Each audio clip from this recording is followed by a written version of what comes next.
Well, Cuphead and his pal Mugman, they like to roll the dice. By chance they came on a devil's game, and gosh, they paid the price. Paid the price. And now they're fighting for their lives on a mission fraught with dread. And if they proceed but don't succeed, well, the devil will take their heads.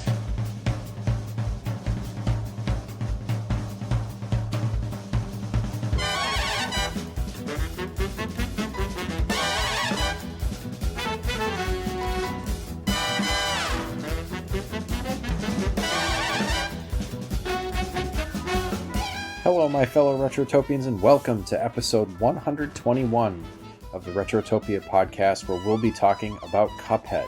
But before we get into Cuphead and hear from some of you listeners, let's talk about where you can find us. If you go over to linktree/Retrotopia, that's linktr.ee/Retrotopia, you can find our social medias, our Discord, which is free to join, and our Patreon.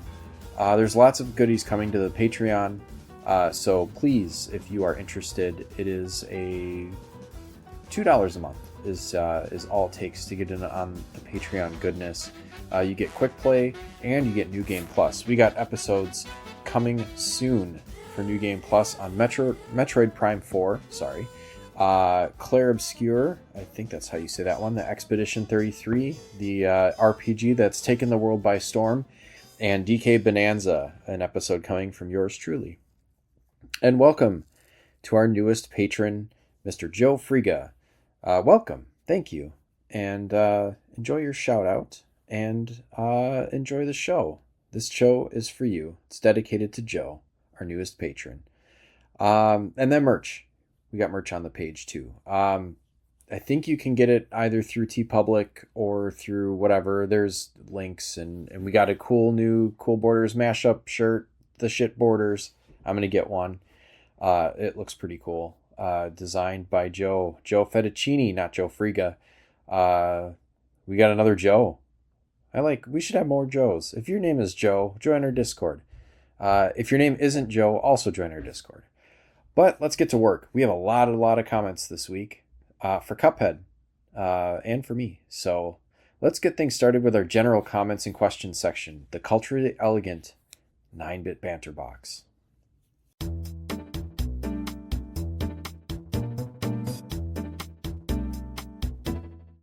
All right, the first comment comes from Supercalifragilisticexpialidocious, who asked, actually it's a question, not a comment.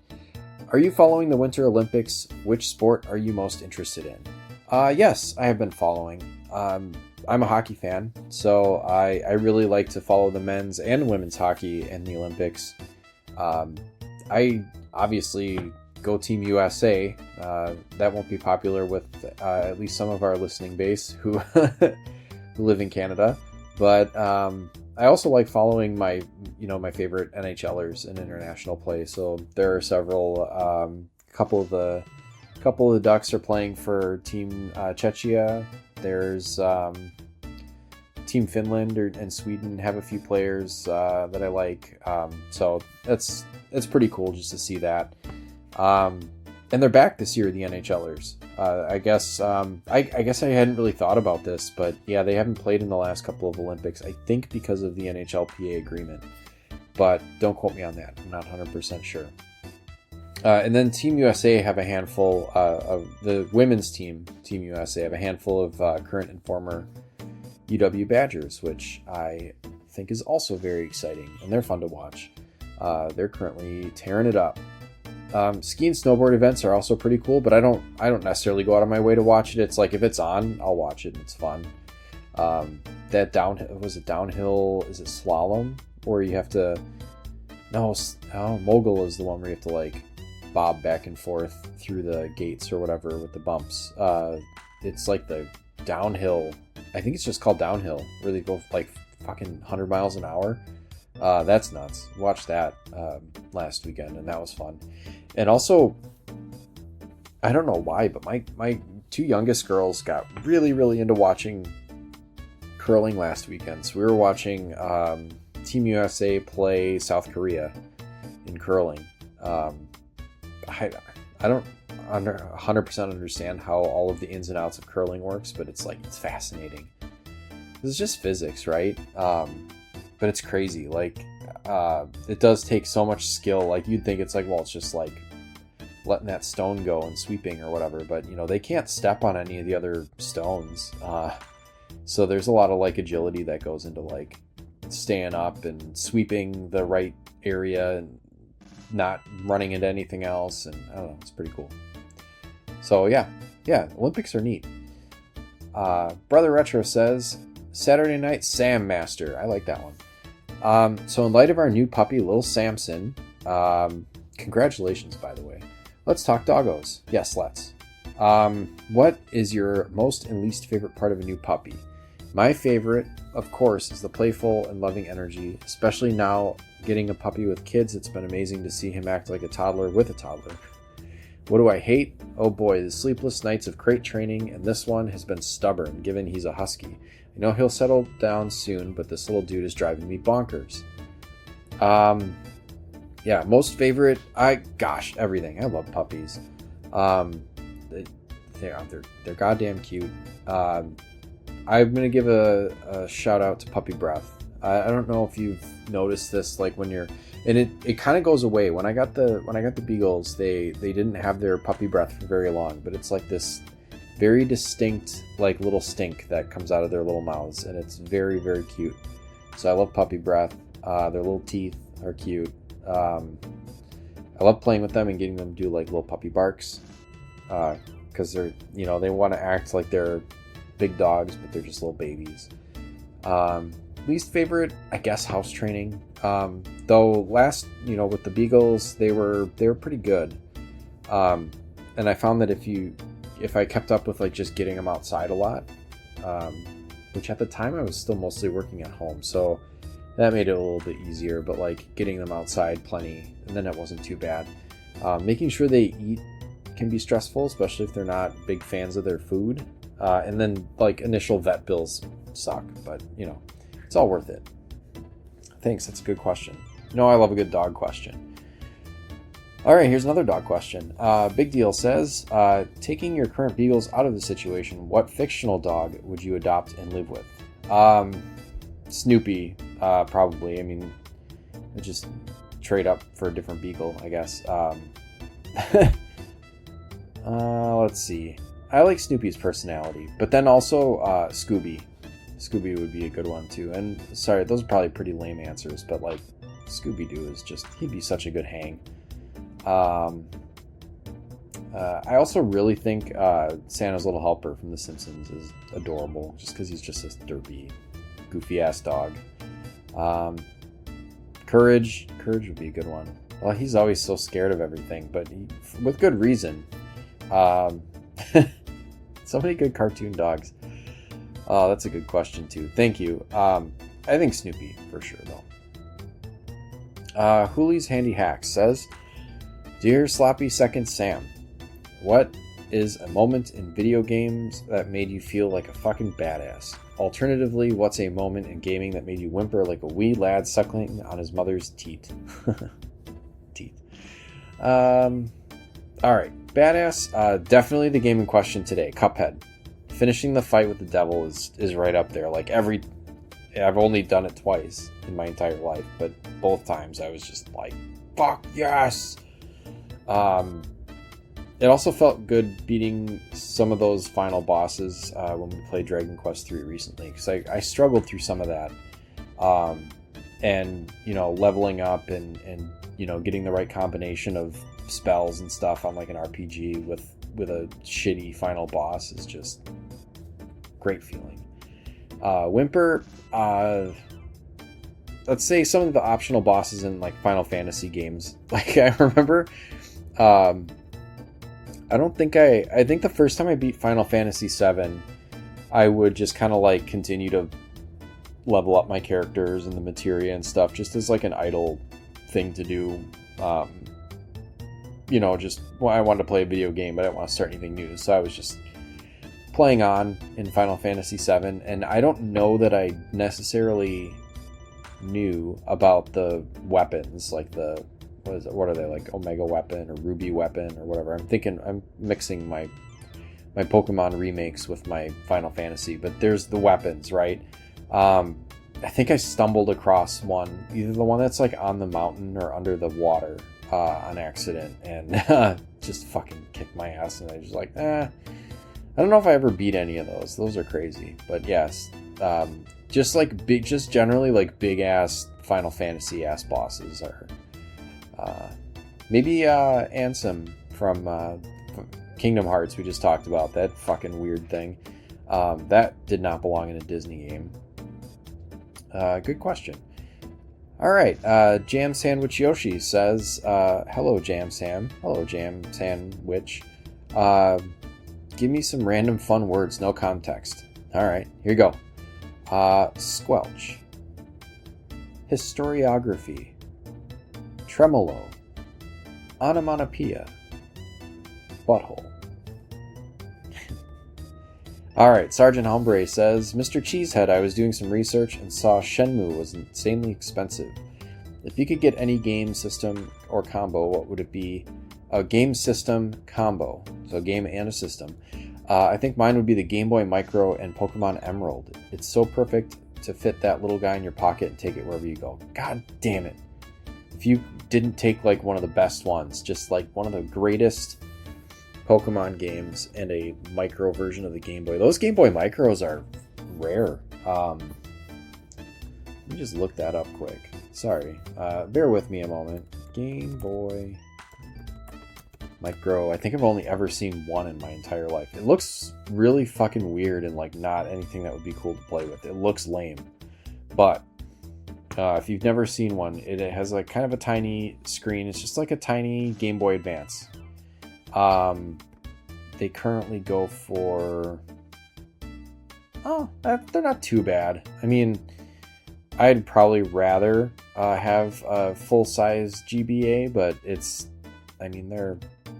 they're gonna run you $150 or so, 160, 170,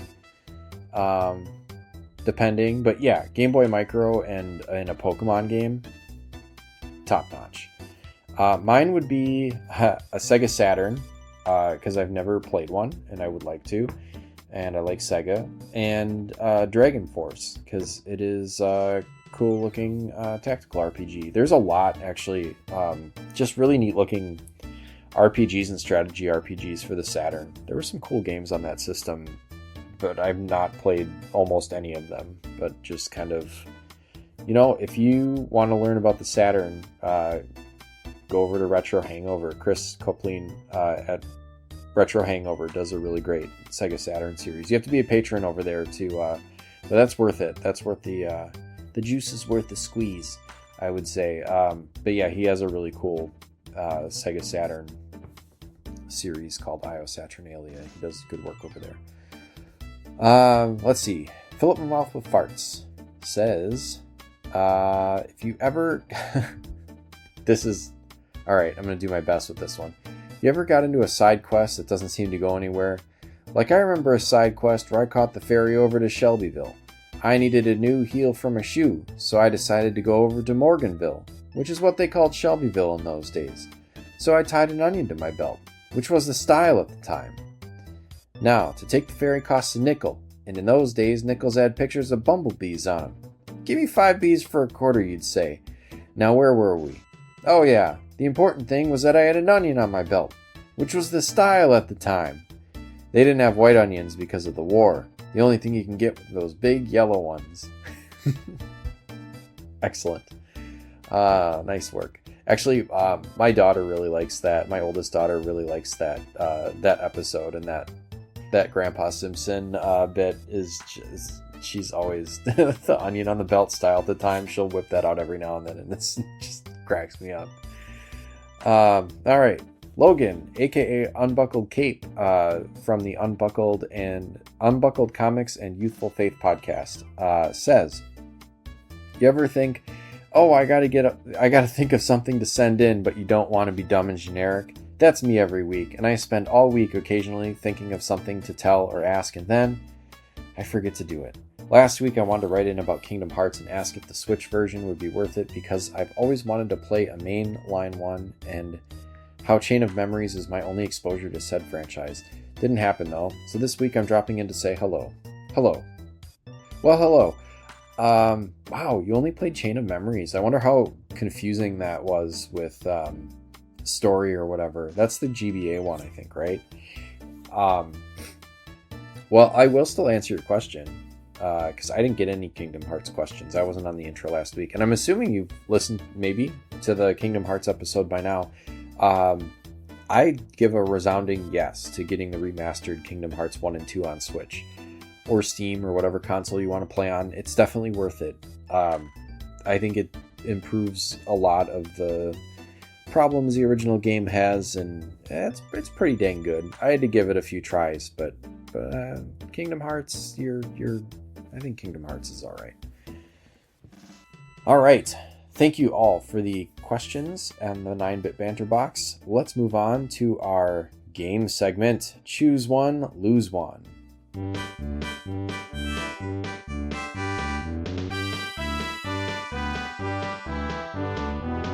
Ladies and gentlemen, roll up and choose your power-up from the game of the week. You pick a power, we pick a consequence. It's choose one, lose one, the game where everyone's a loser.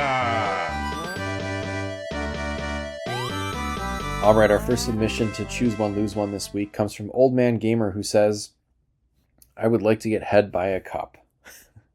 Disgusting. All right, you can get head while wearing a cup. I'm not even sure how that works, but the details aren't important. Next, Hoolie's Handy Hack says, I want the ability to kick the devil's ass. Booyah. Well, I apologize, but I misread that and I granted you the ability to kiss the devil's ass. Jam Sandwich Yoshi says, I want an awesome soundtrack. All right, you can have an awesome soundtrack, but unfortunately it's all ice cream truck music. Sergeant Ombre says, I want more of those classic cartoon style animations to come back. Me too. But you know what we're going to get is probably AI slop. Oroku Saki's Gardener, what's up? Says, I want the ability to parry and bounce off everything pink. I would go to a Victoria's Secret and bounce on bras forever. I find no flaw in this. But in the spirit of the game, you got to lose one, so not all the bras are pink, and the ones that aren't pink are projectiles that will hurt you. Philip the Mouth with Fart says, I want cartoon logic to apply to the real world, like shooting projectiles from my fingers and generating milk just from my head. You can have the finger projectiles, but you, my friend, unfortunately failed to specify which head you wanted the milk to come out of, and now your special move gets you arrested, and you can no longer go to a park or within 100 yards of a school. All right. Logan says, I want a Cuphead. Well, we're fresh out, but you can have Head Cup is just as good. Supercalifragilisticexpialidocious says, I would like the ability to look like a 1930s cartoon. Oh, golly. Unfortunately, that comes with cultural insensitivity and misogyny. That is fun, though. It makes me think of the Futurama where they do like the segment and the what if machine or whatever they call that thing, where they're old-timey cartoons.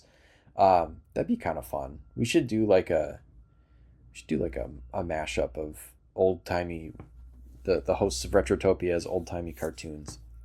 Food for thought. All right. Thanks everyone for playing Choose One, Lose One. Let's turn it over to Alan for this week's Gentleman's Interlude.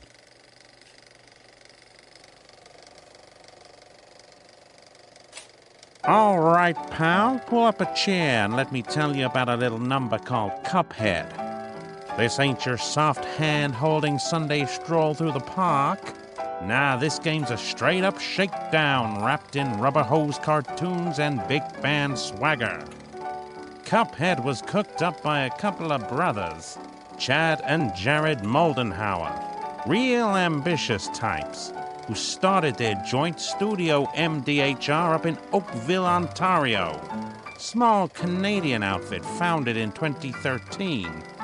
but they had moxie. They wanted the whole thing to look like a 1930s Fleischer cartoon. Hand-drawn animation, watercolor backgrounds, live jazz recordings, the works. Real classy, see?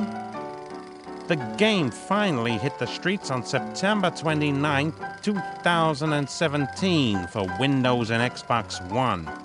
Later it muscled its way onto Mac OS in 2018, Nintendo Switch in April 2019, and even the PlayStation 4 by 2020. Like any good operation, it expanded territory once the heat cooled down. Now, here's the racket. You play as Cuphead, sometimes his pal Mugman, and you mugs make a bad deal with the devil. Yeah, that devil. Lose a roll at his casino and suddenly you're on the hook, collecting souls from a lineup of deadbeat bosses who just don't want to pay up. Each level's basically a boss fight. No filler, no funny business. Just you, your pea-shooter finger, and some nightmare fuel with a grin. And let me tell ya, these bosses, well, they don't play fair, see? You got giant vegetables, manic clowns, boxing frogs, dragon hotshots, every one of them animated like they walked straight out of 1933. The game's tough as a $2 steak. Precise jumping, parrying pink attacks, swapping weapons, blink wrong and you're swimming with the fishes, see?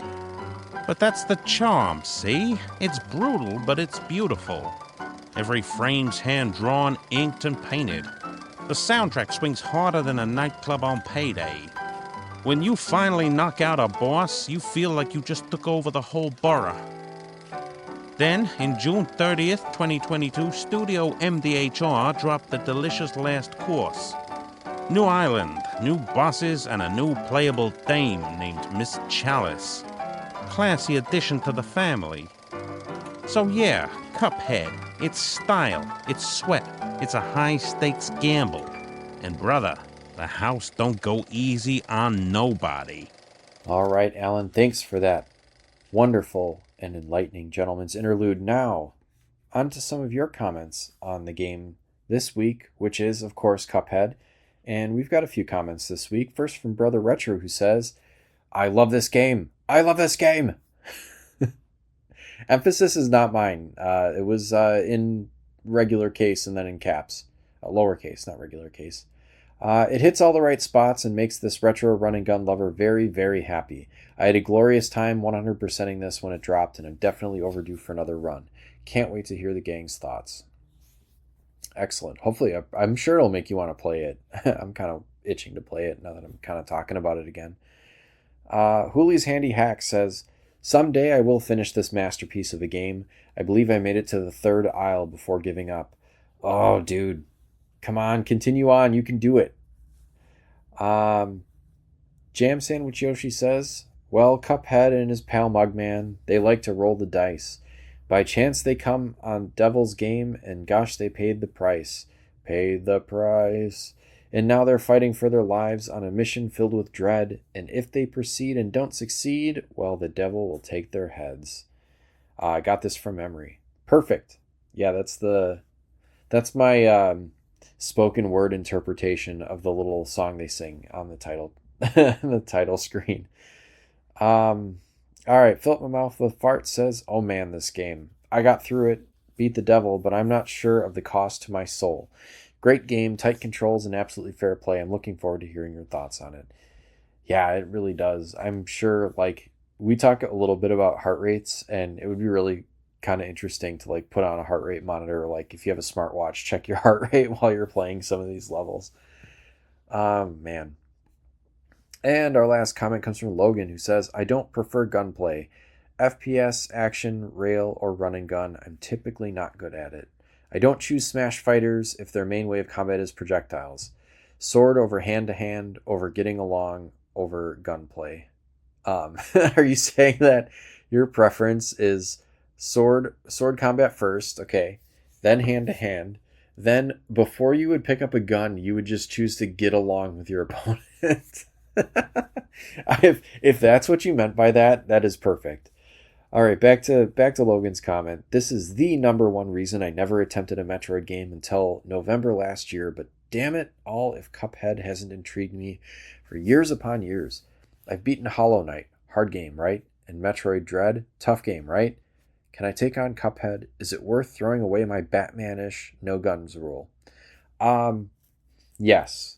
I would say yes. I will just pause here to answer this question and say absolutely. If you don't want to pay full price for Cuphead is a digital game. There are physical copies out there, but I think they're mostly limited runs and collector's editions. Just put it on your wish list and see if it comes down in price. I think, or check price charting and see if it, what's the cheapest it gets, how often does it go on sale. If you're not sure of it, don't feel like you need to pay full price for it. But if you are really, really intrigued, $20 is all it takes, and you get Cuphead, and I believe you get the expansion too. It's worth it. It's worth checking out.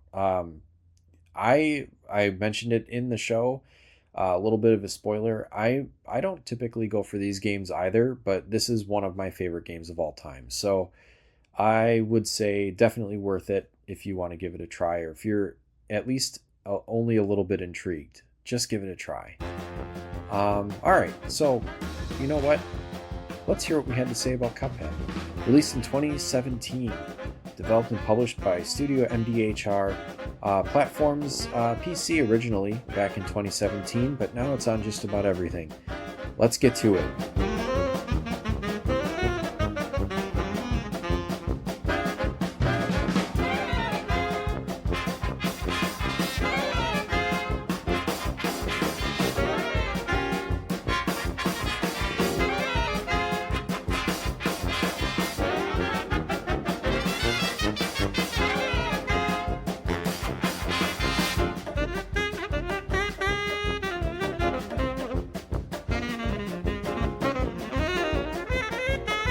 All right, here to talk Cuphead on this episode of the Retrotopia podcast. I'm Sam, hosting this week, and with me is the Mugman to my Cuphead, Alan, and our Grandpa Kettle, Brian. How you guys doing, guys? Ouch. Outstanding. I always got to be the old one in these scenarios. Well, you are the old one in this scenario, Brian. You could have been Chalice. I'm very much a mug of tea, so that fits. Or the devil. Ooh, you could be the devil. I'll tell you what, I'm about ready to make a deal with the devil to get rid of this damn cold. Yeah. So that's about how I'm doing.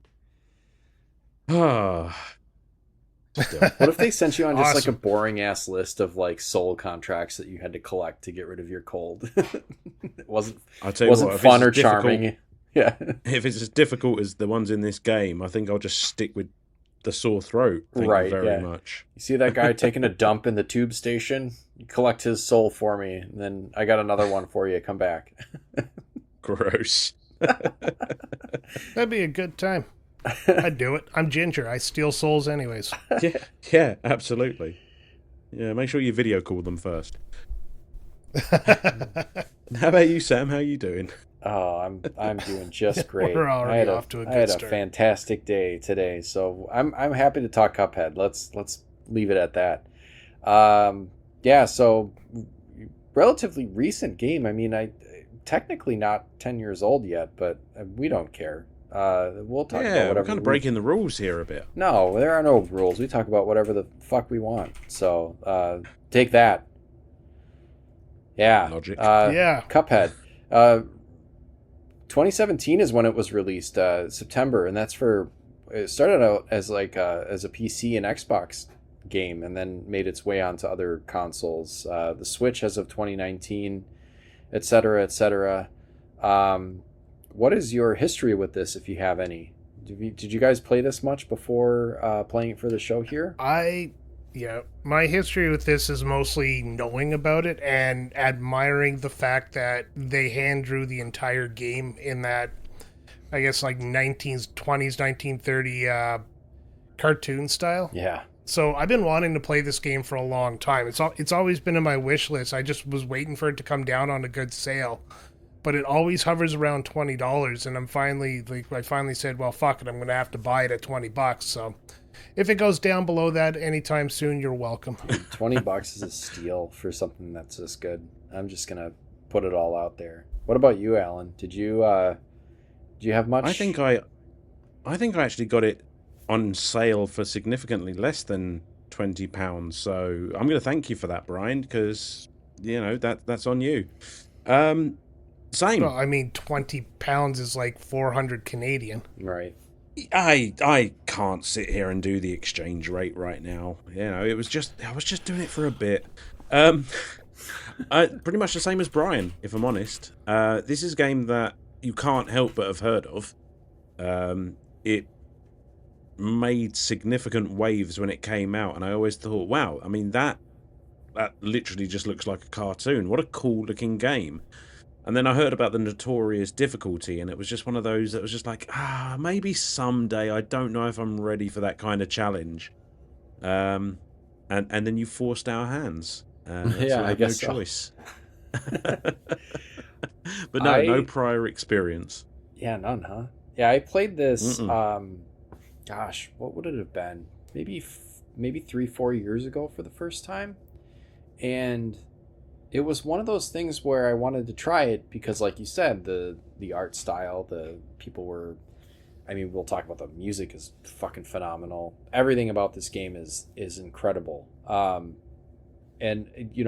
but I think what really drew me to it, in addition to, the art style and the music and the just general vibe of the game, was that people were saying that the gameplay is really good and it's tight, but it's, it gives you as many tries as you can, even as difficult as it is. So I thought, I think I might have gotten it on sale. I can't even remember at this point, but man, I was obsessed with it while I was playing it. I don't think I played anything else when I initially played this game, and I ended up finishing it. And it was one of those things where every time you get to a new boss and have to learn the patterns and figure out what to do, it's like, oh fuck, this is it. This is where I'm going to probably have to hang it up because this is just too tough. And then you start to work through it, and the loop is so quick that you get another try right away, and you just, before you know it, it's like you've tried like 50 times on something, but you finally get it, and it's like, oh, awesome, move to the next one. And by that logic, I ended up finishing the game, and I was like, that's an achievement. I'll hang my hat on this, because I don't consider myself the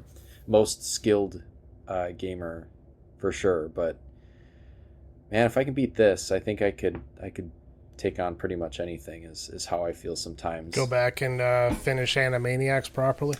No, that game is broken and it sucks. That's not on me. That's on them. No, it's that's actually one thing I really appreciated about this game, was the fact that the gameplay loop was so quick. So when you failed, you're right back into it, and it's what makes this game as good as it is. If there was a long cutscene you had to go through for each boss, that would suck. Or if there was a level you had to go through. This is just a boss rush game, and that's where its charm is, and it's very pattern based. So trial and error, redoing something until eventually you learn. Like I only got to the second island in this game so far, and like I'm still playing it. But every enemy that I had a problem with, it just came down to finally sitting down and saying, I'm going to fucking beat this guy, and then just going through it until I did. And it's just hard as hell, but very fair is what I would call this game. Yeah. Not once did I ever sit there and think that, oh my god, the controls are screwed up, I didn't hit that button. No, it is tight. Yeah. I mean, maybe once or twice while I was actually actively playing the game, but that was just me talking out of hurt, because this game does not fuck about when it comes to the difficulty. But you're right, it is exceptionally fair, and even if, like, on the first 50 attempts at a boss, you can't see the way to victory, I guarantee you it is there. You just have to pay attention and look at the visual clues that are going on the screen, and you can figure out every trick and nuance to these boss fights. But it's gonna I don't even know if it's gonna frustrate you. Like, some of these boss fights really frustrated me, but the payoff when you're done more than makes up for that. It's balanced. It's very balanced. No, sure. It's very true. Like, when you get that you scored a knockout Mm-hmm. The thing right after relief. you beat a boss there, it's just like Yep. your anus unclenches and you sit down and you just like I have this sense of satisfaction that is rare in video games. Like this one, you earn those victories. And Yeah. just something I saw online is, I think I sent it to you guys, is today video games tend to be more about instant gratification rather than earning that, dopamine dump your brain gets. Right. I agree. Yeah. Well, in this case, like, yeah, this is as tough as an NES hard game or whatever, but it's got this quality of life to it that kind of, yeah, you have to kind of beat your head against the wall and learn these patterns to beat these bosses, but you don't have that sense of oh gosh, I don't know. It's like you're not rewarded for failing necessarily, but you're not overly punished for failing. So it's No. yeah, you just jump back into it like we've said. It's the kind of game where you have to fail, because the way Yeah. that these fights are structured, every boss kind of has like maybe 3, maybe 4 different phases, and there is no way, if you're playing it clean and not looking anything up, then there is no way of knowing what's coming next your first time through. So the expectation is that you are going to die over and over again until you figure out each step in succession, because they'll switch things up mid-fight and there's no way of seeing what's coming next. So I think that's why a lot of the potential frustration was mitigated, because it was just like, well, I know I'm supposed to be dying, so it's less frustrating, if that makes sense. And the phases Yeah. are so clearly marked with like just big, like grandiose animations that like the boss will morph and the hitbox will move, and there's all kinds of like, you're almost kind of excited when you get to that point. Like, yes, it's great to get the knockout, but also like while you're working on this boss and trying over and over again, you're getting to different points. You're like, oh, that's what happens, once I get past this point. And once you're good enough to get past phase 1 consistently, then you start working on phase 2. That's like, okay, now I can consistently beat phase 1 and 2, and now it does something completely off the wall to, and phase 3 is usually a little shorter, but man, and each boss is different. Like, you can see when you die, it'll show you like a little tracker for like how far through the boss you've gotten, which can be really fucking infuriating sometimes when you're like, that thing is, oh yeah, the couple of times I've been tickling the end of the friggin' boss fight, and like, you gotta be kidding me. And it's like, God. But that's such a genius move, because you see how close you were to finishing that boss, and you're like, okay, I've got to jump back in. If I was that close this time, I've got to try again. And it's such an encouraging thing to see, and not a lot of like bosses, or I mean, because we've all played various run and gun games before, and I suppose you could argue health bar and what have you is fine, but not knowing where you are in the fight while you're fighting it and only finding out at the end is just like, oh my god, I can't believe I was like maybe 2 shots away from victory. Like, no, I'm going back in, I'm trying again. For sure, I guarantee you that little meter has encouraged me to take like an extra 10-20 runs at a boss, just like whether or not I'm like, oh, I should really get to bed, it's getting late. It's like, oh my god, I almost beat that one. No, I can do it. Well, because you're worried. It's really sorry, go on, Brian. No, it's it's really satisfying in this game is when you've been basically just dying on a boss, and all of a sudden you just lock in there and you don't even get touched. Yeah. That happened to me on 2 different bosses. Like, I was having some struggles to beat them, and then, I came back to it the next day on one of them, and I just locked right in, friggin' took them out, played the game, no other boss touched me for the rest of the day. For, like, I think 3 more bosses I was ready to, or I beat, obviously, through trial and error. Yeah, it's just crazy, like, that, like, muscle memory that clicks in. Like, sometimes, and it's never more apparent than in this game, I think, where like, oh man, I know I'm stuck on this one, I'm gonna go to bed and try it again the next day, and then it's like the next day it's like first try or 2, and then you're through it. It's like, man, my when my brain refreshed overnight, it must have like really locked in the patterns on this one or whatever. See, I agree, but at the same time, it's just like that one more try sort of mentality sort of had me like, well, if I don't, I know how close I am to beating this fucking thing. Right. If I don't just keep at it, I'm going to lose that muscle memory. I need to do this now while I've got all of the patterns like fresh in my brain. So it kind of works both ways. Yeah. I suppose Yeah. maybe it has to do with how far you've gotten into the, like where you are in the meter. It's like, oh, I'm still in the first third or so. Then like, yeah, maybe I'll go to bed. And it's like, oh, I'm almost there. Fuck this. I'm staying up. Yeah. No, for me, turning it off for a bit there and let myself like get rid of that frustration and going back to it, I tend to be a lot better. Oh, that's a Yeah. tried and true like retro gaming thing though, isn't it? It's just Yeah. we've all had that happen where we're getting our asses handed to us and then you just pick it up the next day and you're just Well, like, well, what was difficult about this again? Yeah, you're getting frustrated, so you're making the same mistakes. You're impatient and all that stuff. You just gotta walk away for a little bit there, and then as soon as you do, your body just calms down. Your reflexes are back. You forgot a little bit about what's going on, so you're able to come back at it fresh and kick ass. That's right. That's what this game does perfectly. Yeah. I put this game up there with games like Celeste and Super Meat Boy that give you that instant respawn Oh, it's so and let you good. just go at it over and over again. Like, Just that ability to just hop straight back in. It's just that's Oh, sorry. Yeah, go ahead. no, carry on. I didn't know where Oh, I was going anyway. I was just going to throw in the messenger with that too. Cause like, yeah, you get punished Yeah, by true. losing Yes. some of your crystals, but, yeah, I mean, you have ostensibly as many lives as you have crystals collected, and yeah, your little freaking demon guy is gonna, give you shit for dying or whatever. And yeah, the bosses do too. There's always like some kind of comment that they make that's like a pun. And it's like all just like the meticulous work and just creativity that went into this game, from like the visuals to the music to like all the, just even the dialogue is funny. Like, just not such as it is, there isn't that much dialogue, but what's there is very funny. So I guess maybe we should just talk about the story, I guess, a little bit. Not the story of how the game was made. There's other podcasts that do that stuff, I guess.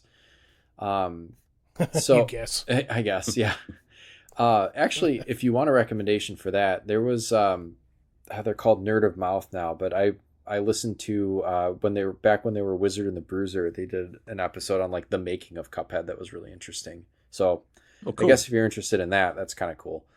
But as far as story, I guess like you have the old 30s like Fleischer cartoon, Walt Disney aesthetic, and I don't think there's any reason why he's a cup aside from that's the closest we could get to some like Mickey Mouse ass looking character without copyright infringement. But I mean, they're charming looking because that's what I don't want to say we're like culturally trained. I guess so, like culturally trained to think that Mickey Mouse is like an endearing character. So like anything that looks remotely like it is going to kind of draw our eye, and we're going to be drawn to it, I guess. So I mean, he's a cup, and then his brother's a mug. So it's kind of got that Mario Luigi feel to it also.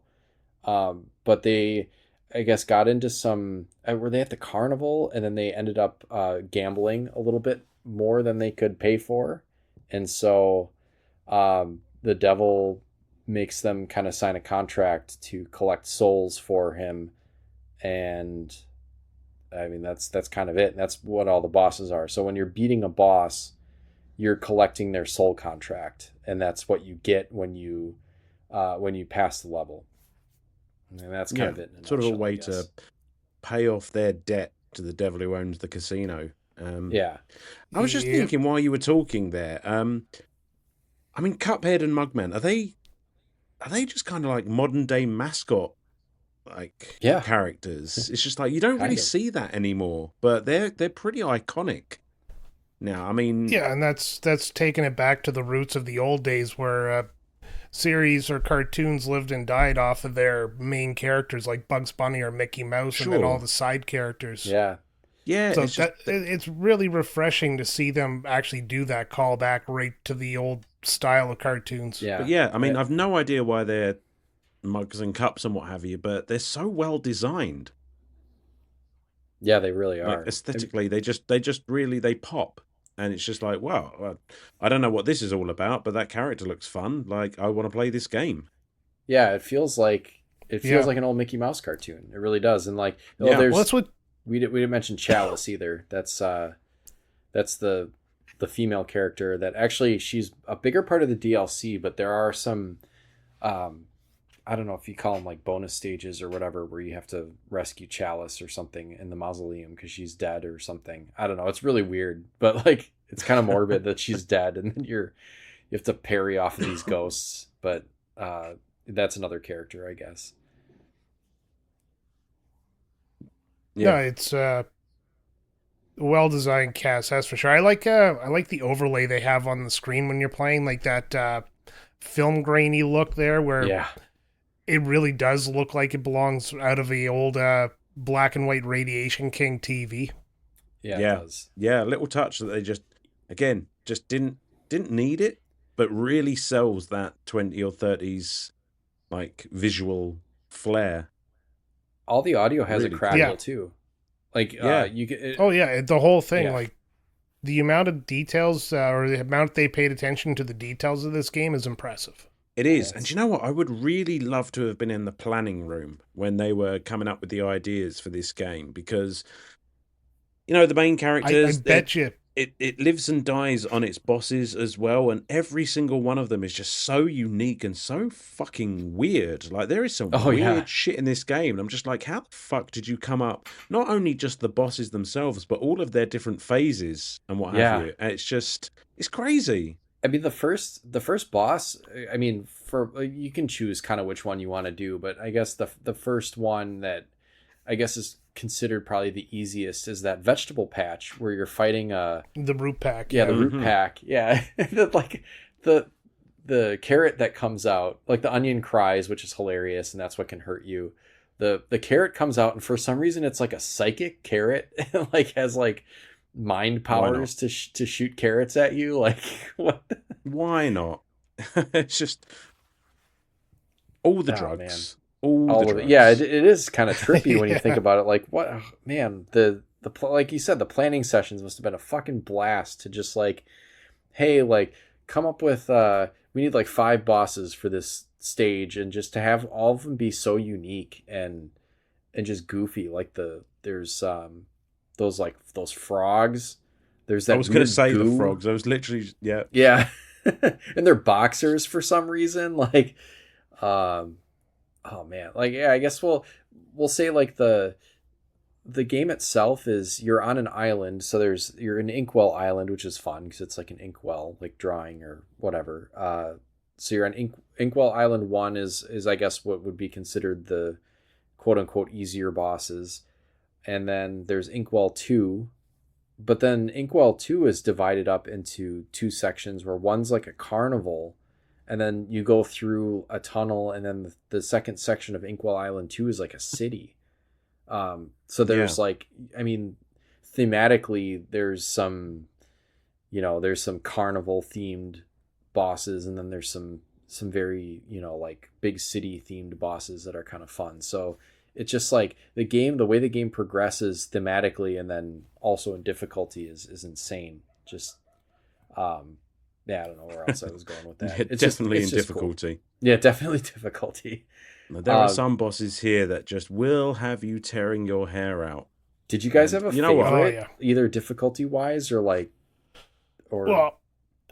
otherwise, I guess? Just aesthetic? Remembering I'm still playing the game, there's still bosses I have to go through, but if I had to go back and pick one, I think it's the airplane level. It's where you fight the pyramid guy, or in Egypt, whatever. It's right by the carnival at the beginning of Island 2. That's the genie, isn't it? Yeah. Genie, yeah. Oh, he was a tough. I like that one. Just the way it looks. Like, well, yeah, it's a son of a bitch. I still haven't beaten him, but it's the way it looks too, because you're going around in a circle and the background is just kind of rotating around. I really like how it looks. That is cool. I agree. Definitely. Yeah. Oh, yeah. We didn't even mention the fact that, like, I mean, obviously for the most part, you're in a kind of like run and gun mode where you're jumping and dodging around as Cuphead, but then there are these bosses, and there's maybe like a couple per island where you're in a little airplane, and then like it turns into a shoot 'em up. So there's that to work with too. So if you're I found that I really actually enjoy the shoot 'em up parts, even I do almost like more a good so. shoot 'em up. Yeah, like I find out like the first time playing through it, like I'd come upon another plane level, I'd be like, oh sweet. Yeah. I fucking love the plane.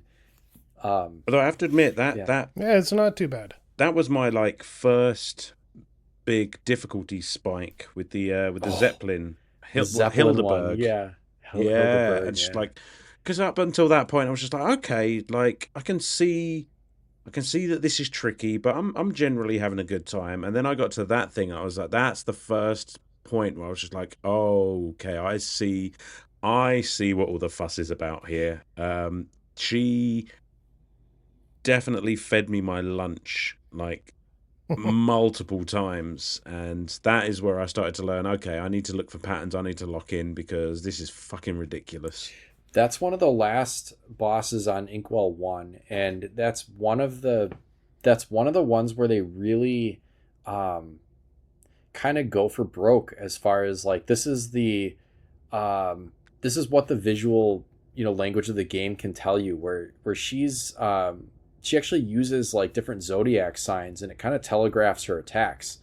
So like it'll show like a Sagittarius or whatever, and it's like, oh, she's gonna come back and like do this weird arrow attack. And then there were a couple of, like the Gemini one was hard. It was like some rotating weird shit that was hard to dodge and stuff like that. So there is a little bit of like, oh, okay, so I can learn that she's gonna do these based on like the visual motifs on the screen. If you're quick enough to react, like sometimes it's like, oh fuck, like I can't remember what this one was.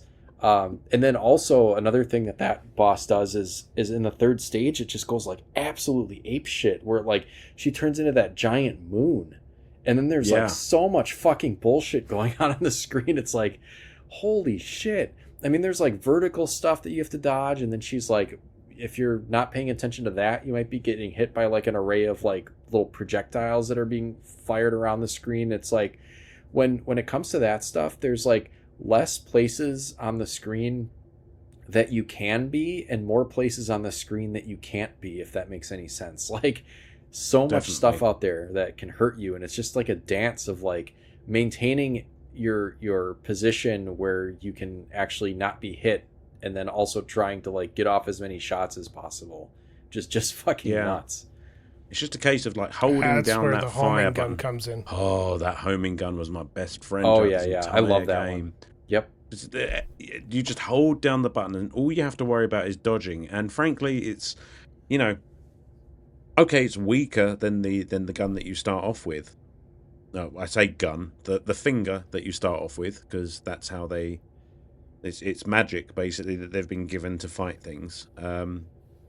But I just found, listen, if I don't have to concentrate on actually shooting something, I can concentrate on what I think is the main gameplay loop of this game, which is dodge, fucking dodge. Right.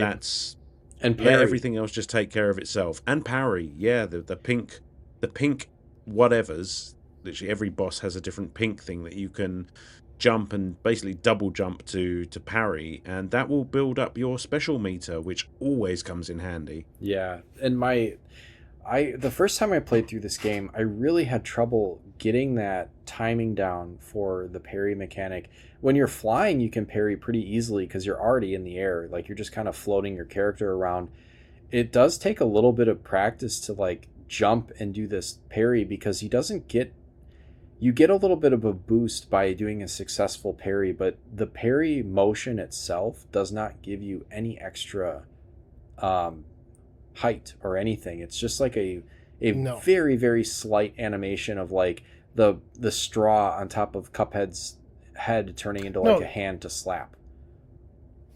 If you do the parry off the pink things, you do get a little bit of extra height, because there's one of those levels where you had to get the coins, and you had to parry off of one of the bouncing balls. Yes. in order to get high enough to get the first coin, and it took me forever to get that friggin' coin so because hard. I kept missing the bounce. Yes. Oh yeah, I remember that. Well, one. I'm saying like, yeah, you get extra if you successfully parry off of a pink object, you get a little extra height. But if you like the parry hit motion in anything. itself doesn't do anything. Like it doesn't.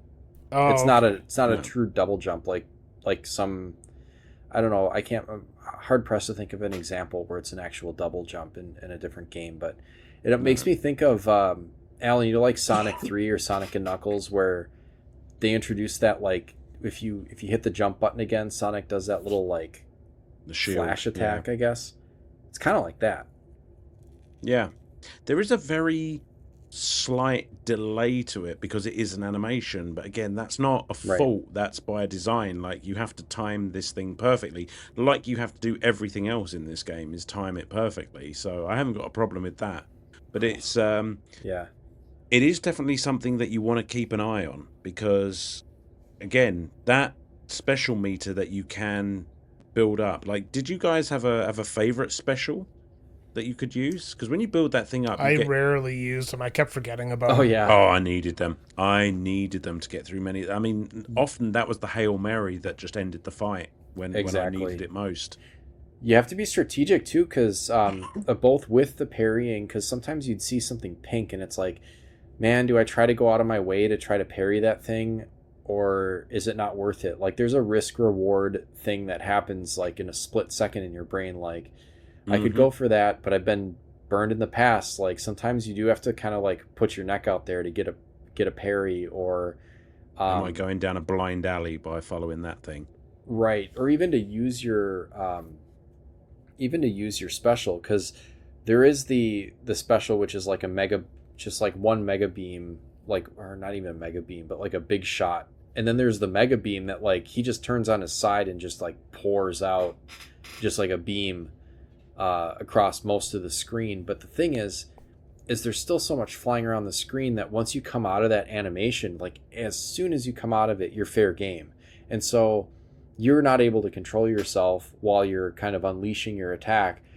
But if something is kind of like in your way as you come out of the animation, you have time to react, you're still hit. So you have to time it properly, because even if you use your power, you can still kind of fuck yourself over. I've had that happen. It's also true of any of like the side scrolling levels, where if you do use that, you are locked into that animation, but the platforms that you're on are still moving. Exactly. So you could find yourself like Yep. completing that attack animation and just being literally on nothing. Well, there's That's there's always that a pain in the ass. that boss that's like like there's that dragon boss where you're kind of platforming on clouds or whatever. That's exactly what I was thinking of when I said it. Yeah. You really can't use many of your specials, because the platform, you still have to like move and get to the next platform, because it's kind of auto scrolling and trouble I had with that dragon. Yeah. But that was my go-to, was that beam. Like, once I got that, I was just like, sure. I mean, there was the other one that you talked about. I don't really get what it did, but there was an the beam invincibility one, right? and then there was one where it was like it made like a giant spirit version of Cuphead that would just like it would move in the direction you were moving. So it was kind of weird to use, but I found it actually pretty useful on the devil fight at the end, because I used it and then I stayed in the middle right underneath the devil's head, and if I just kind of like feathered my way left and right, the thing would just kind of like hover over the devil's like sprite and do a bunch of damage. It was kind of crazy, but it was hard to master a little bit. Like some bosses, definitely like your special attack might not be well suited, or your weapon loadout. Like, you can do the running gun levels and get these coins. Each level has 5 coins in them, and then you can use those coins and buy secondary weapons that you can equip, or different abilities. Like the dash. Did you guys use that dash that like made you kind of invisible? Oh, the invincibility dash? Yeah. Yeah, I did. That's probably the only reason why I beat this game. Yeah, that was a lifesaver. That's actually the one that I bought and got that miracle run where I was struggling and then didn't get hit. It was because of that invincible dash. Yes. Going through enemies and save my life. And then I got over reliant on it though, and then I started actually putting myself into bad spots.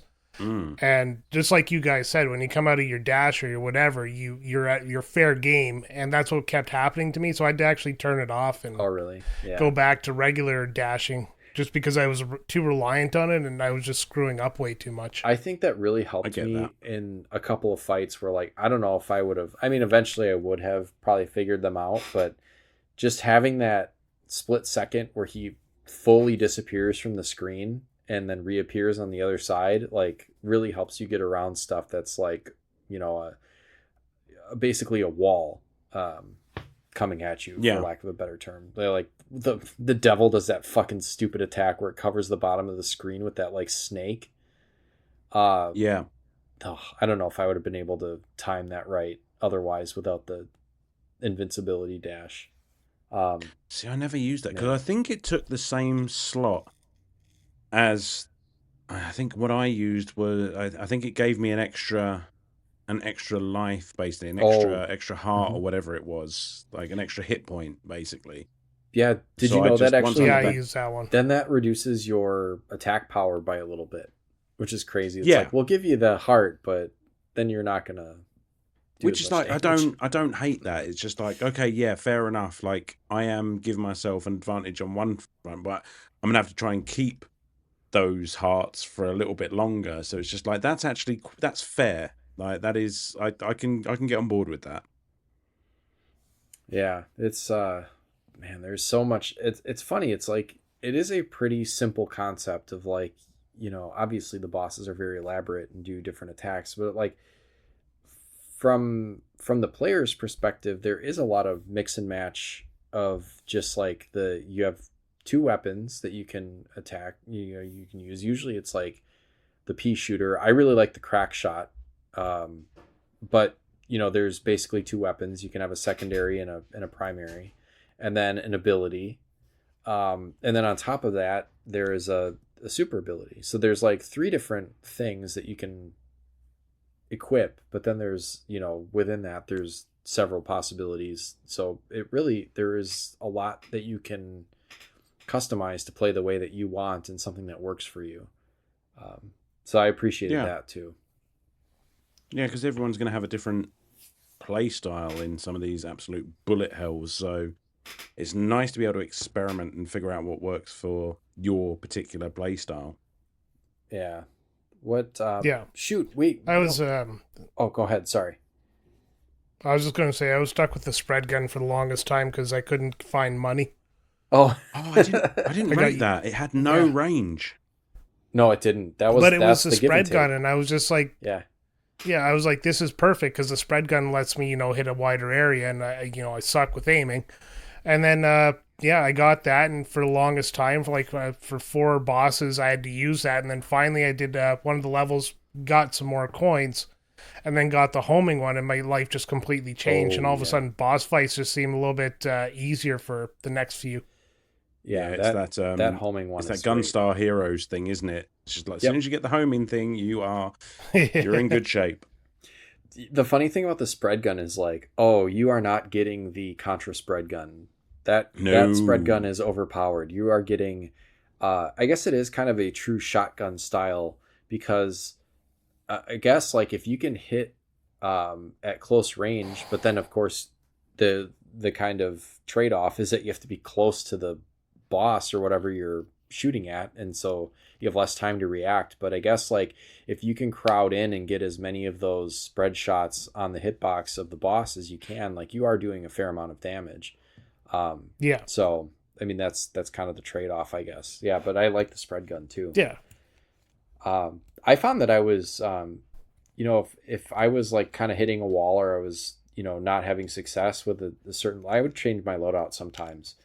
Like I think for the devil I would use the crack shot as my primary, and then I think I had the spread gun for that final segment where you're like really in close. I was like, I really want to do as much damage as possible, so I'm just going to use that spread gun and just aim up as much as I can, and it kind of worked, I guess.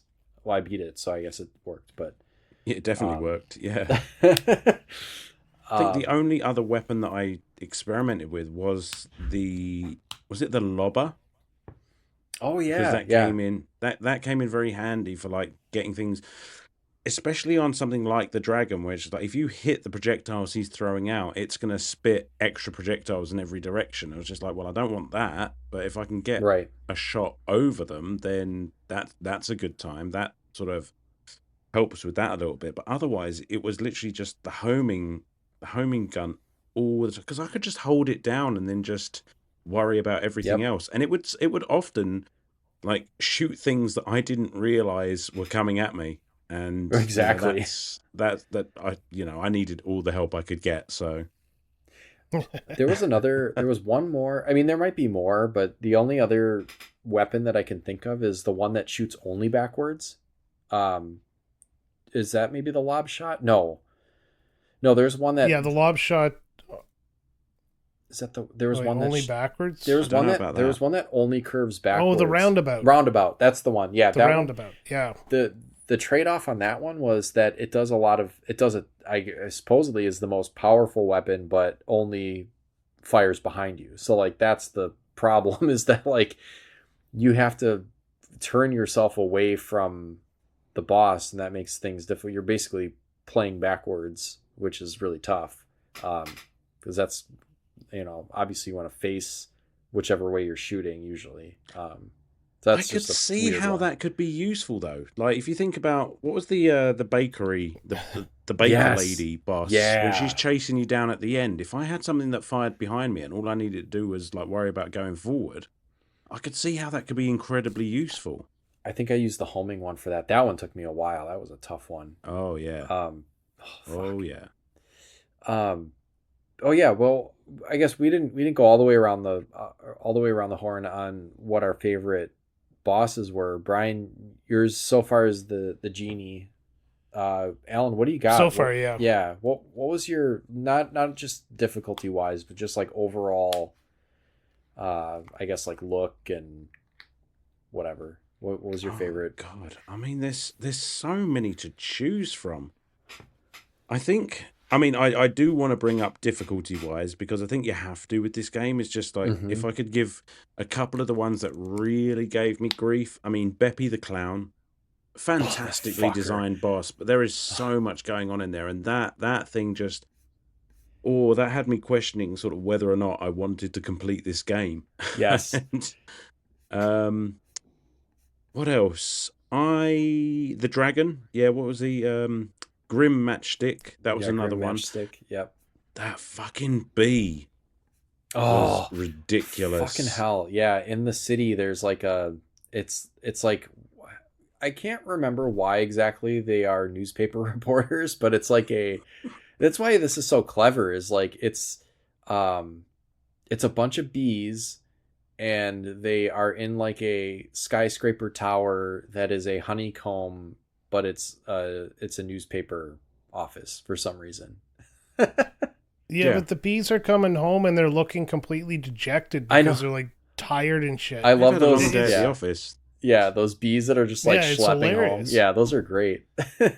My Man. absolute kryptonite, the worst time that I had with this game was 1000% Dr. Carl's robot. Oh, he that is a notoriously that is like I've seen boss rankings of Cuphead bosses, and Dr. Cal's robot is always an S tier difficulty. That is such a That fucking hard. thing was a cunt. Yes. Honestly, it gets to the point, especially in that third phase, where it just turns into an absolute. When I say bullet hell, I mean the helliest of bullet hells. And there are the Yes. fucking walls that are coming in from the top of the screen to like block your path. It's just like you've got maybe a half an inch to get under, Yep. dodge bullets, get back up, and then do it all over. Oh, it's just like, what the fuck is that about? Yes. Like, And my God. and the thing that really threw me off on that third phase is that as it's like it's giving that sense of motion just like we talked about with the genie where it's like rotating, but in order to give that sense of motion, part of what they do is they throw like blurry shit in the foreground, like you're passing by stuff, and that really obscured my ability to like determine where the fucking projectiles were as I'm like trying It to can hide navigate stuff. through these walls. I found that with there was a particular boss in the mini bosses of King Dice. The The horse. the poker chips. Oh, the poker chips. Oh, Okay. that too, yeah, because you couldn't tell which one was going to fly up. But yeah, the poker Yes. chips, I could never really tell when that lower one was going to slide across because it was partially covered. Yes, that too. Oh god, that foreground shit. Like it adds to like and it's not a flaw. It's there by design to make it a little bit difficult for you to see, and you have to react a little quicker, but like man, it just is such a genius, like there's layers to it that are incredible. Yeah. Yeah. God, fucking I think design wise Jesus though, Christ. I mean I don't know how popular a pick it is, but I really like Phantom Express. Oh, that train? Like from a Yes. visual design Yeah. point of view, I think that's really cool because each stage of that fight is so wildly different from the previous one. Oh, I And just love the first part where he's throwing the hands throwing the eyeballs at you.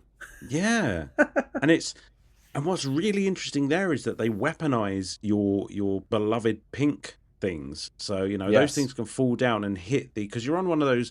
Like, I don't know what they're called, like the hand train things. You know the things you see in the old timey films where they're pumping at each side, and if they hit the levers as they come down, they'll move you sort of closer or further away from the boss, which can really fuck you up. And Yeah, I just it thought, can. that's a clever wrinkle to have to keep an eye on.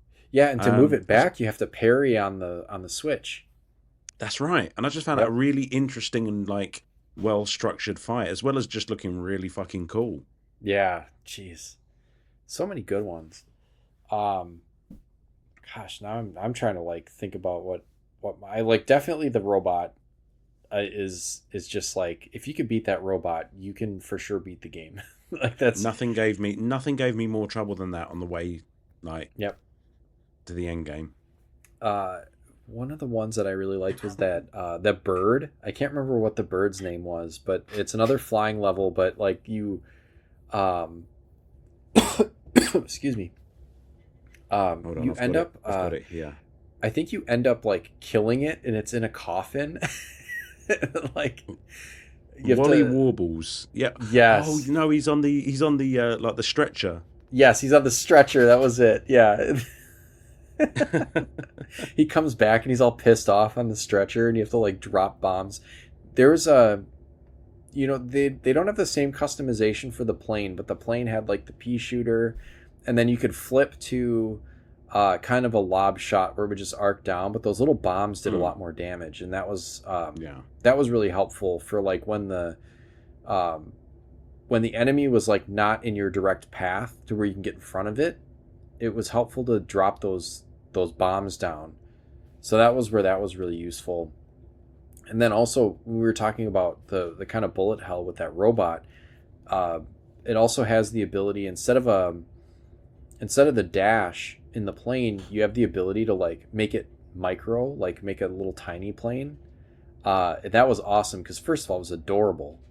But then second, the hitbox was like so minuscule that like you could really weave through a lot of shit and just kind of like weather a barrage of fucking bullshit that was headed your way. Wish I'd got the hang of that mechanic. But it was just one thing to think of too many, and I hardly ever used it because it's just like I'm thinking about where I'm shooting, I'm thinking about dodging this, I'm thinking about parrying these things, I'm thinking about using my special and building that up, and it's just like the ability to shrink was just like nope. My brain was like nope. I'm leaving that there because I can't handle all of this right now. Well, part of what made it a little bit challenging was like sometimes I'd lose the plane in the mix, where it was like I've made myself so tiny that I've lost myself, but at least I'm not getting hit by anything. I just don't know where I fucking am. Yeah, that bird was great. Oh man, when you suggested pulling the switch out of the dock there and just playing on the small screen, my game got upped a lot. That was some good advice right there. And remap the shooting button to like one of the triggers and just hold it down. Yeah, you're the one who got me through a few of the fights. That's true. I beat this game handheld both times. Yeah, and I did switch back and forth between the TV, but sometimes like if you're playing on like a big flat screen TV, there's just too much for your eyes to track. And so if you're playing on like a Switch or Steam Deck or whatever handheld, like it just does so much to condense the amount of space that your eyes need to cover. I don't know. That's just personal preference, but yeah, I'm glad that it helped you guys too. Nah, it's science. No, It is. it's Retrotopia science. That is proven. We've done the legwork, people. You know, because having the least amount to distract you between your face and that screen is key to beating this game. Like, I can't imagine sitting back on my sofa playing this on the big TV with all of that bullshit going around distracting me in the meantime. It's just like, no. I started this game on a 75-inch TV there, and my head was swiveling back and forth trying to keep up with everything. Moving to that tiny screen was a godsend to the my ability to play the game. You could just block out and the even world. like, Yep. yeah, now I won't even play it on the TV anymore. I just grab the Switch and I just start playing it down on the couch or something like that. Yeah. It's designed for a smaller screen. I don't know if that makes sense or not, but it just was so much going on. That small screen is just what you need. Mate, is it because it harkens back to like the kind of run and gun retro games of old, where it's just like you would be playing it on a smaller screen, and you know, as kids you would be playing it with your face right up against it. I guess. You know, maybe, Yeah, I mean, like, maybe that's just how we're trained. yeah. Yeah, maybe. Yeah. Just like a big blown up, you know, I don't know what size screens are, like a 60-inch plasma screen TV. Like, you don't want to deal with a bullet hell on that because it's just a massive bullet hell. Like, Yeah. Oh man. Oh, the other one I wanted to. Massive bullet hells. The other one. What was the other? Okay, I think I just. Continue. What are you gonna go with, Sam? I want to talk about the music. Oh yeah, the music. But I wanted to shout out one more boss that I actually really liked was the pirate that looked like Bluto in that ship. It's called Shootin' and Lootin', I think was the name of the level. I just Captain Briny Beard. Yeah, Captain Briny Beard. That was a fun one because like the ship would chew up a bullet and spit one out, and then like you'd have to worry about stuff. I was never ready for that bullet. And, yeah, that's. And when what was it like? The ink that started covering up the screen or something. It's just like it doesn't hurt you, but it does like what Mario Kart does when you get hit with a blue. Yeah, it just like darkens the screen. It's kind of fun, stressful. Yeah. Very stressful, but all right. Again, there's not a bad boss design in this entire game. You know, they're all no two phases in any of the bosses are the same. Like they went all out and they just came up with something unique and different every single time. Yeah. Yeah, I guess the highlight of this game is the fact that they don't do repetition. I mean, they could have phoned it in and just like made a red dragon with the green dragon or some crap like that, but really it looks like they put the time and the effort in. And looking at some of the bosses, it feels like they just sent everybody to go walk around town and pick random things and make them into a boss. Yeah, it's like agreed. It's almost like what they do with Pokemon, except good. Like this Pokemon Take that, Pokemon. This Pokemon is a set of keys. It's like, no, this is actually like... If you didn't say it, I would have. Yeah. But this is like, okay, here's a newspaper office, and for some reason, like, I don't mean to keep going back to that one, but it's just like, who would have thought of like that, but also somehow the, what's the Superman newspaper, like the Spider-Man newspaper, like the Daily Herald, but like bees. Like, yeah. It's so goofy. Why not? I like how you missed on both of them. Whatever. I don't know. I'm not, as you know, I'm not a... Daily Planet and Daily Bugle. Yeah, I mixed the two together. Herald. The Daily Herald. Unbuckle Cape is rolling in his couch. I would say His like couch. there was a student newspaper at UW, but that was the Badger Herald, and I fucked that up too. So I don't know. All right, we do need to talk about the music because we should probably talk about that before we wrap up because holy fuck. Yeah. Oh, a great soundtrack, great jazzy soundtrack going on. Every fight is a treat for your ears. Yeah. And the cool thing, like, not only is it just like an absolute banger of a jazz album, like, just even if you don't like the game, if you don't like games at all, but you're a fan of like just jazz music or even like, I don't even, what would you call it? Swing? I don't even know if it's swing music. It's good. It's just objectively good music. And like the the cool part that I was listening to the soundtrack, and I noted that like not one of the tracks was shorter than, I don't know, like 2.5, 3 minutes, but one boss fight end to end is shorter than that amount of time. So you're never getting any you can repeat. knock him out in 2 minutes. Yeah. So you're not getting any repeat. No. Pretty genius. Yeah, you either kill the boss in 2 minutes or you're dead in 2 minutes. Yeah. Either way, you never But you never get to the end of the track. It's never annoying. It's just the music fits what you're doing so well, and it has this marvelous quality of just keeping the energy up, and it's fun. It's addictive, and it's just, like you said, it's just a pleasure. It's just like, I'm getting stressed out, but I'm doing it stylishly. Yeah. And and it really adds to the aesthetic of the old-timey cartoons. Exactly. Perfect. Yep. And like you said, Sam, with like the crackle and that old like vinyl kind of sound to it, sublime. It's perfect. Yeah. It's like you get when you're fighting a boss, you get that kind of feeling like when you're watching an old Tom and Jerry cartoon and they're chasing each other and there's that kind of music in the background. Like that's the feeling I get when I'm playing the game, which is nailed it. Like I don't even know how do you go to a composer and say, like, I want to feel this way when I play this, or like this is some of the artwork, like make something that kind of matches this, and then it's just like I imagine fucking good. Yeah, they probably watched a lot of old time cartoons. That sounds like fun. Looney Tunes and all that stuff way back in the day there, back when the racism was still in it. Are you watching cartoons again? It's research, I swear. But that's just it. I mean, like, we all remember those cartoons from back in the day, and it's just like we all remember how they sounded and how they made it, and how like the music was as much a character as anything else. And it's just like, just let's do that again, because it's not really done anymore. Right. Yeah. Your soundtrack is good when they release it on vinyl. Like you can get Cuphead's soundtrack on vinyl. They got a lot of video game soundtracks on vinyl. It's like a new thing that's coming back, is everything on vinyl. Like if you go to I think it's I Am 8-Bit, you can buy vinyl records. That's true. I think you get Stardew Valley too, but like this was one of the first ones where I was like, I noticed it, and I was like, yeah, that makes a lot of sense. This is a high quality jazz record if you're really thinking about it. Like it's just this is one that I could see like having in the collection, 100%. Yeah. Maybe I will. Let's see. Cuphead vinyl is $40 American. Yeah, I mean it's sold out. But yeah, it is usually sold out because they have to do like pressings of it. Like it's not just something that they have a bunch of. Yeah. Ooh, 4XLP deluxe vinyl soundtrack, $100.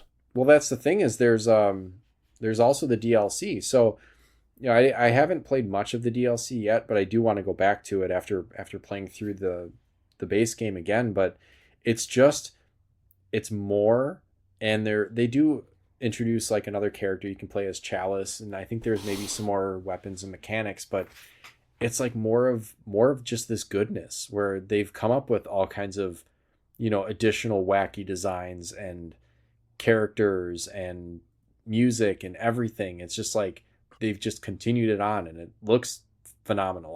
Like I said, I've only played like, I don't even know if I beat any of the bosses, because by that point, like, it's like when you cross the finish line and you're tired. It's like, I just beat the devil. Like, give me a second here. Do you want another lap? I fully intend to play it. I have got my eye on that DLC, but it's the same thing. It's just like I beat the base game. I was just like, I need some time. I need to rest. I need to get my thumbs back for a start. But I have to wonder whether they came up with whole new bosses, or whether this was just some of the shit that they cut out just in this massive planning session. Like how many wacky ideas did they have that didn't make the game? And how many of those like made it into the DLC? Right. Like, hey, you remember that one of the first ones I saw was like this weird like mountain giant with like these little gnomes and stuff. It's like, hey, remember that weird fairy tale giant that we came up with? Like, let's finish that one and turn that into a thing. Like, but to my knowledge and from what I've heard of the DLC, like they didn't miss a beat. Like none of it is phoned in. It is just like wall to wall, just such a good game. God. Mm-hmm. Yeah. I'm gonna light up a smoke. Like you guys have anything else to say on this? I mean, maybe we should. No. Beyond maybe we bitching should about revisit the King Dice fight, but oh fuck yeah, no, we didn't get into that. But how did you feel about that one? That is a tough. It is very much like the board game level of Gunstar Heroes, where you can very easily like get fucked and go all the way back to the beginning. But at least they only once you've kind of spent a space on that roulette wheel, you can't activate it again.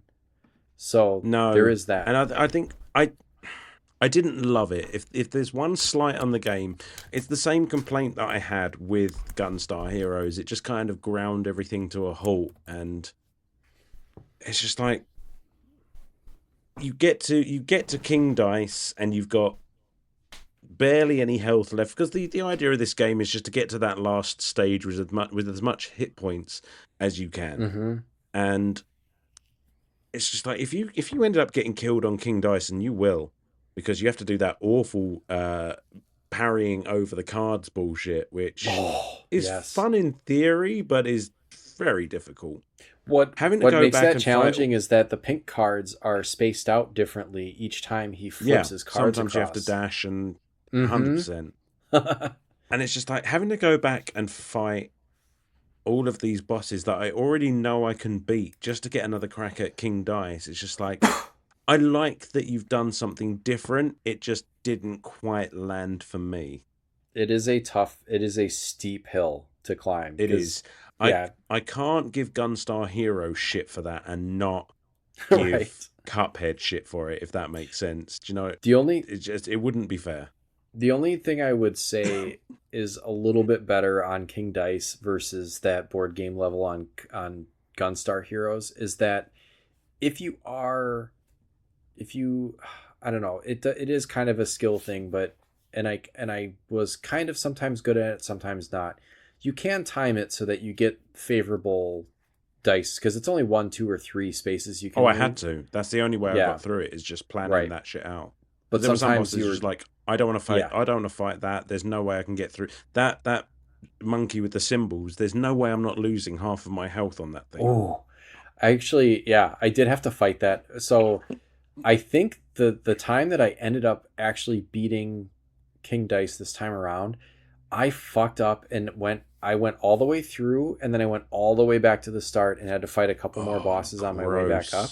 But I ended up at King Dice with 5 health, and that's the only reason why, because I think I got down to like 2 and ended up beating him. But yeah, I had to fight that monkey right towards the end, and yeah, that's another one where that mini plane really helped, because that and makes each sense. of those 9 bosses are so fucking unique, and they're all kind of loosely based on like casino themes. Like the booze bottles sucked. Those were kind of tough. There was that cigar in the ashtray. That took some doing to get used to. The horse track one was tough. Like all of them are just like, look them up. I mean, like, they're mercifully even just short for the design. Yes, they are short, but they are many.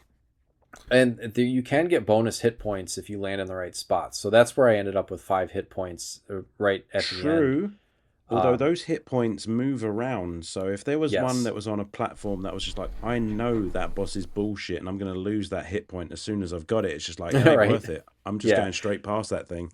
Yeah, they do move around, and it's like you kind of get to know which bosses are on which spaces on the board, and so yeah, it's like you get to the hit point, you're like, yes, I got an extra hit point, but it's like they give you the hit point and then they send you into the boss fight. So it's like, okay, here's a hit point, good luck.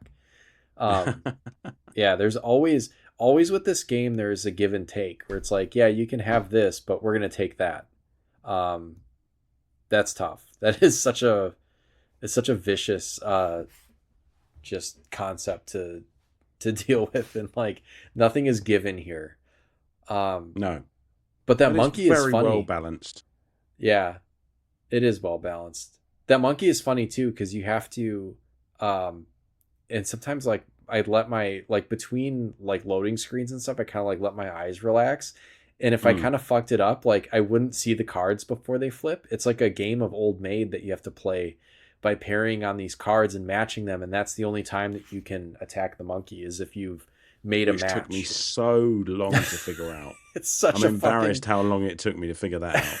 It's such a fucking shitty, like, and it's like, that's the last one right before King Dice if you happen to land on them. And then there's like a free space and then the back to start and then King Dice. And then I would always, for whatever reason, like I would always end up on that fucking monkey. And I was like, God damn it. Here we go again with this bullshit. Yeah. I mean, and then there's then the devil. And he throws so much fucking shit at you. It's just, oh man, just trying to get past that first section where like he does so much stuff that could just cover the bottom of the screen. The only way I could avoid his like hooves clapping in the middle of the screen is to jump and dash. Yeah. Man, and then man, things are running from the front of the screen. He's got stuff flying around the foreground. You have to just really pay attention to everything at once. And that's where like also playing handheld helped. Big time.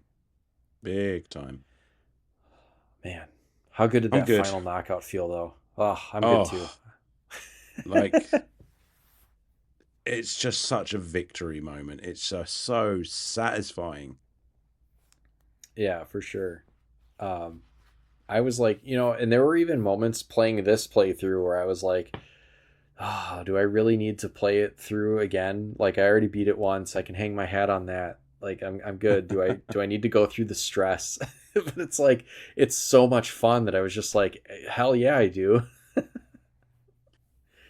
I don't know, man. I don't know if I'm fun there to play yet. this. It'd be fun to play this with a heart rate monitor on and see how high your like heart rate buddy, I do not need to know that information. That'd be scary. You'd get like a blood pressure cuff that's like, as your doctor, I advise that you stop playing this game right now. 100%. Oh man. Right, shall we bring it home? Yeah, I think so. Let's score this thing. Brian, why don't you give your final thoughts on Cuphead, and then we'll go around that way. Sounds good. I just kind of tuned out there for a second. No, it's fine. Just, well, you got some game to cover still, which I hope you enjoyed enough to play it more. I'm gonna keep playing it. Like I'm not done with the game yet. That's for sure. It's just I'm not progressing as fast as you two did. I'm not as good at these games as I guess, well, either of you are. So I made it as far as I could. I'm still playing. I'm still enjoying it. That's the big thing. And that's probably where this is going to be a lot of the scoring. It is the fact that even though it is one of those games that I historically don't like, I don't like super hard games. But when a game is fair like this is, when a game is fair like Celeste is or The Messenger, it really, the difficulty becomes a non-issue because I can try 100 more times without having to sit through, load screens or go back to the checkpoint into levels. So that's a real high point for this. And the fact that the whole thing is a boss rush is kind of neat as well. That's also going to get at some points. The music is definitely getting at some points, and the graphics or the stylized art of this game is going to get at some points. It's coming off of this one with a really good score from me. But my experience with the game so far is both up and down. I mean, at the beginning I was having a lot of problems because I was playing on a big screen TV and, I was using the controller as it was designed for the game and things just weren't jiving. It's your help there, Sam, that actually pushed me through to the next part. And I'm starting to get a little more comfortable, and I'm not... I'm a Twitch gamer, so, something happens, I squeeze the whole controller and hit all the buttons. Not a great way to play this game. You have to be a little more methodical, which is kind of, something you can train yourself to do simply by being more methodical when you make your button presses. This game actually translated over to Expedition 33 as well, because that also has a timing mechanic for dodging and parrying and all that kind of stuff. So I just kind of remembered with Cuphead that I had to be a little bit slower and not try to go faster than the game wanted me to in order to do stuff, and that's kind of the brilliance of this game. That and the rinse, well, not rinse and repeat, but the repetitive boss fights, meaning that when you go back into it, you're just constantly learning and pushing yourself a little bit farther. And then there's those times you go in and you're dead within the first 5 seconds because you've just made one mistake, and it just compounds. It's just, you gotta lock in, and this game really forces you to lock in. And when you do good, you are rewarded with a dump of that dopamine that makes you happy and satisfied and excited for how you've performed, and you have that sense of overwhelming joy that you get to move on and start the whole process all over again with a new guy. And then you open up the second island there, and all of a sudden the game feels a lot more open, because that first island is very claustrophobic, but the second island just makes it feel like a bigger game than it probably really is. So all of that is to say that between the gameplay, the graphics, the music, the fact that I'm having tons and tons of fun with this game still, I'm giving this a solid 9.5 out of 10. This game is damn near perfect. Nice. Spectacular. All right. Brilliant. Could not have said it any better Alan, myself. do I go next? All right, let's end the show there. Then. Let's see if you can. Well, with the last remaining vestiges of my voice, I agree with almost, well, no, not even almost. I agree with everything that Brian said. I mean, this game, its first impression is clearly its art style and its presentation, which admittedly does lull you into a bit of a false sense of security, because once you get past the cute and cartoony aesthetic, what you've got in here is a punishingly difficult game. But as we've said, never an unfair one. You know, its notoriety for its difficulty is well earned, but never cheap. You know, it may seem impossible, these bosses may seem insurmountable, but there is always a pattern, there is always a trick. If you just pay attention, lock in, as Brian said, and just figure it out. I mean, it's almost a puzzle game as much as it is a run and gun. Just trying to work out all the different tells, all the different... I mean, we didn't mention, but there's, I feel, a fair amount of random number generation in this game as well, because you never know... Like we were talking about some of the moves that these bosses pull out, it's just like they can cycle through, and you might get lucky and get something that you know you can handle, or you might get something where it's just like, this fucking move, like, I'm definitely going to lose some health here. But death is the mechanic of this game. You know, you are going to die over and over and over, and that's not something to get frustrated about. That's just something to learn from, and that's what the game is expecting you to do. And in that sense, you know, it is perfectly designed. The controls are snare drum tight. You know, you are... Any and all deaths and misfortune is all down to you, the player. And you will, in time, with patience, get good enough to actually beat it. And I think it's very, very beatable with patience. Perfectly suited to the Nintendo Switch, gotta be honest, because that ability to just, like, do a boss and then power down for a bit and then just take the game in bite-sized chunks. You know, each boss fight, each level is an event unto itself. You know, it's almost like you're beating lots of little games in one and getting that victory and then moving on to the next one. Again, just looks gorgeous, sounds gorgeous, plays spectacularly. I am going to ding it a little bit for what I said about the King Dice fight. I have to. But yeah, other than that, it is... At everything it sets out to do, it's pretty much almost flawless. I'm going to give it a 9 out of 10. I agree, it's a spectacular game. I kind of dreaded playing it, but I'm really glad I did. It is. It's like when you like really spicy food. You know, it's like, oh man, I don't know if I can handle that, but like it's so good. You know, like, yeah. Let's see how hot I can make it. I've been getting so into like hot sauces lately. Yeah. It's getting bad. Like I'm up to suicide wings at the bar now. Ooh. Spicy food. And then you call us from the toilet. Yeah. Oh, boys, you got to smell this. Yeah. It smells like friggin' pepper. It burns. Oh, great. Oh, man. Yeah. what I don't know what else is left to say. I did think of a couple of just items that I also enjoyed about this game while I was listening to you guys give your scores.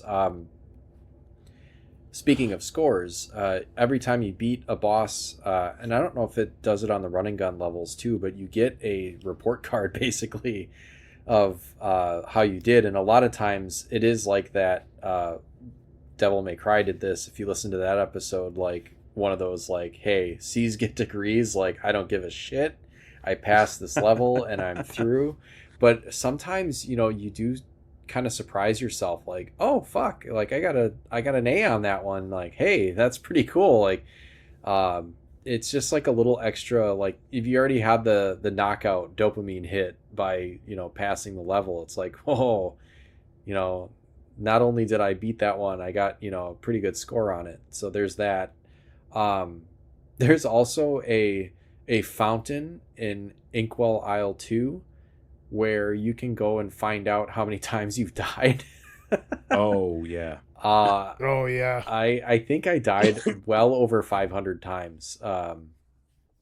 And that's just like in the course of one playthrough of the game. So hopefully that's not a deterrent to anyone, but it is just kind of fun to see, like, to go back and check, because you do lose track of how many times you've died, but the game doesn't. They're watching. Yeah, I don't know what else there is to say. There is something to be said for, obviously, the art, the music, just the general graphical presentation of this game is so phenomenal. The gameplay is tight, like we've said. I don't need to add much to that.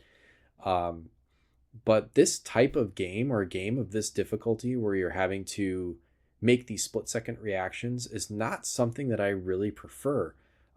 Parrying is tough for me in other games. That sort of thing. Like, this is not the type of game that I would really gravitate towards. And that should tell you how good of a game this is, that this is absolutely one of my favorite games of all time. When I really do prefer, even, platformers aside, I do prefer a more methodical, like, I like my turn-based RPGs. I like my strategy games. I like stuff that I can be, I can think about, I can think about my next move ahead of time. Like this one, you have to kind of just react. And there is a little strategy involved as far as like weapons loadout, or whether you want to take that split-second decision and go parry that pink thing that's floating around, that sort of thing. But man, like, for a game like this, and with the notoriety of difficulty and the style of game that it is, to like grip me this much, it's got to be like one of the most perfect games of all time. Like, I can't emphasize enough like how much this is not really usually my style of game. So for it to be among my favorites is saying something. So I won't say anything more. I'm going to give this game a 10. This is a 10 out of 10. I would 100%, even if you're thinking about on the fence, and hopefully some of what we've said of the difficulty isn't deterred anyone from not wanting to try this game, because absolutely you should at least try this game.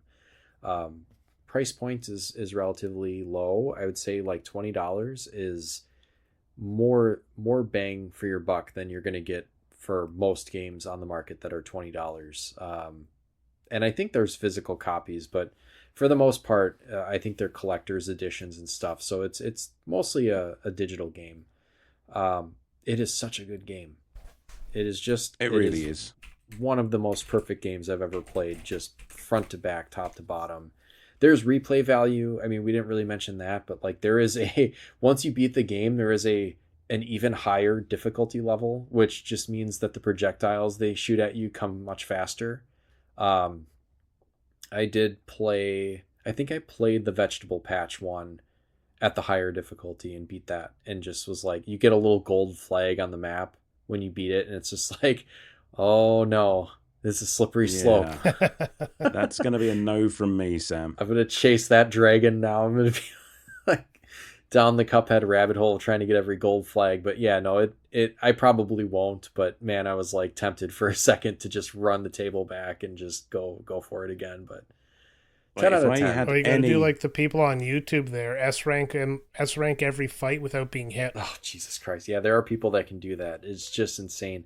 And I don't know if these videos are still up, but there are some really interesting speedruns of this game where players found ways to exploit kind of the behind the scenes graphic things that are happening, where like people found where while the you can continue firing while the boss is doing its like animation between phases, and like they would find where the hitbox was and just pound away at the hitbox and like basically skip phases of the boss. And there are like very fast speedruns of this game based on just like exploits that people found in the original game, and I don't know if they've been patched out, but they're really fun to watch. So that's another whole nother wrinkle to this that's kind of fascinating. I got nothing else though. I mean, I guess I could probably continue to go on about this game forever, but I suppose we should wrap it up. Yeah. Anything else, you Yeah, guys? I think it's time. Yeah. Spectacular game. No, it's. I just look forward to. It's actually turned into like the casual game, and I just feel like picking up something to play for half an hour. This is now the game. Hell yeah. So I look forward to actually beating the next boss in about 6 to 8 months and finishing the game in a couple of years. You're gonna have to keep us It's posted. the anti-speed run. We'll just have a new section where it's just like, what boss did Brian beat this week? Right. None. None. Yeah, I mean, Well, in episode 1000, Brian beat the first boss of the game. Hey. well, if you enjoyed this and you like to hear us talk about games, we do it a lot. We got the Patreon. We've plugged that, I'm sure, by now at the top of the show. So go find us there. The Discord's free. Join us there. We'll give that another plug. We'd like to get more members in there. It's a real fun time.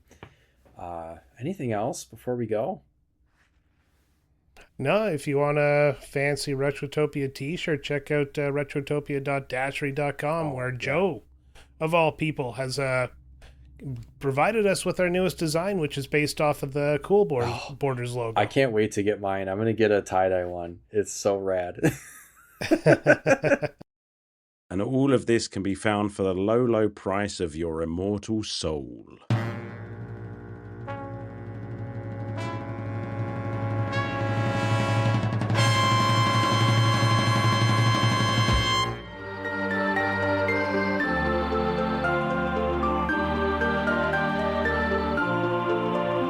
Hi there, everyone.